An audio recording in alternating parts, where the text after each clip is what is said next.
Nah, terus ada juga selain itu perusahaan yang berfungsi sebagai anggota bursa disebut perusahaan sekuritas. Nah, apa yang dilakukan perusahaan sekuritas? Mereka berfungsi sebagai brokerage atau perantara ya antara investor. Ya, ketika dia mau membeli saham perusahaan A, dia harus lewat sekuritas. Tidak bisa beli langsung. Tidak seperti pasar di Blok M atau pasar di tempat-tempat lain ya.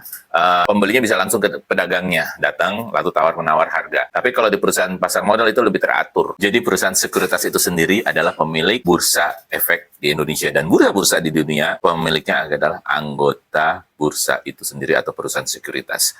Nah, selain dia perusahaan sekuritas, dia melakukan sifatnya fungsinya atau tupoksi, tugas pokok dan fungsinya itu sebagai brokerage atau ya bahasa Indonesia-nya calo ya. Sekali-sekali pakai bahasa pasar lah.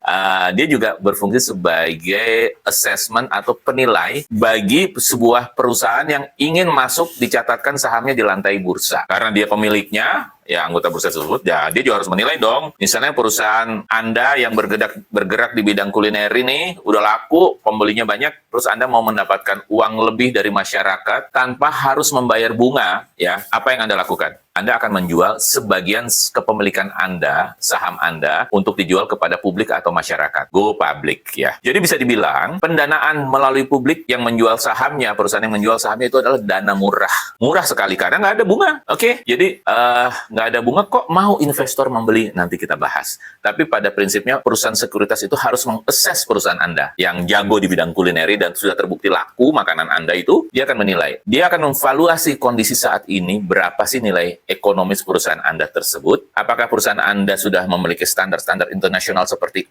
ISO, ya, ISO berapa yang Anda sudah miliki. Nah, kalau itu sudah Anda miliki sebagai perusahaan pribadi dan itu Anda mau TBK akan lebih mudah. Ya, itu si perusahaan sekuritas itu mengakses itu. Kedua, dia juga sebagai penjamin emisi. Jadi, Anda mulai berhitung untuk mengeluarkan emisi dari perusahaan Anda. Saham Anda jual ke publik, misalnya 30% dari saham Anda pula jual ke publik, si perusahaan sekuritas akan menghitung, kira-kira saham Anda bisa laku nggak sih oleh masyarakat, gitu kan? Dia harus berupaya menghitung secara objektif. Kalau dia bilang, ternyata perusahaan Anda belum diminati oleh publik, dia akan ngomong ke pemilik perusahaan tersebut. Kalau peminatnya akan tinggi, dia juga akan omong. Apapun yang diinginkan oleh si pemilik perusahaan dan board of management director dari perusahaan tersebut, harus di-absorb oleh perusahaan sekuritas dan dia akan sampaikan, oke, si pemilik perusahaan menginginkan dari publik mendapatkan dana senilai 500 miliar misalnya.